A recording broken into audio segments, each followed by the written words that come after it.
Hi viewers శంకరాభరణంలో బాలనటిగా మెప్పించిన తులసి అదే పేరుతో అవార్డును నెలకొల్పారు. తెలుగుతో పాటు హిందీ, తమిళం, మలయాళం, కన్నడ భాషల్లో నటీనటులకు శంకరాభరణం అవార్డులను అందజేయనున్నారు. ఈ రోజు సాయంత్రం 5:30 హైదరాబాద్లోని శిల్పకళా వేదికలో తొలి అవార్డుల ప్రధానోత్సవ వేడుకను వైభవంగా నిర్వహించనున్నారు. ఈ మేరకు ఏర్పాట్లు కూడా పూర్తి చేశారు. తన గురువు మెంటర్ కె విశ్వనాథ్ గౌరవార్థం ఈ శంకరాభరణం అవార్డులను నెలకొల్పినట్లు తులసి చెప్పారు.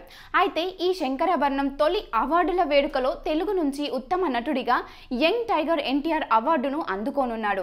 ఇంకా ఈ అవార్డులను అందుకోనున్న ప్రముఖుల్లో అమీర్ ఖాన్, అలియా భట్, ధనుష్, దుల్కర్ సల్మాన్ ఉన్నారు. జనతా గ్యారేజ్ లో నటనకు గాను ఎన్టీఆర్ కు అవార్డు అందజేస్తున్నట్లు తులసి చెప్పారు. పాపండి సినిమాకు దర్శకత్వం వహించిన ధనుష్ కు ఉత్తమ దర్శకుడు అవార్డు ఇస్తున్నామన్నారు. దంగల్లో అత్యద్భుతంగా నటించిన అమీర్ కు ఉడతా పంజాబ్ లో నటనకు గాను అలియా భట్ కు అవార్డులు అందజేస్తున్నట్లు తులసి వెల్లడించారు. ఈ వీడియో మీకు నచ్చినట్లయితే లైక్ చేయండి, షేర్ చేయండి, కామెంట్ చేయండి అండ్ సబ్స్క్రైబ్ చేసుకోండి. Thanks for watching. Like and subscribe Eagle Media Works.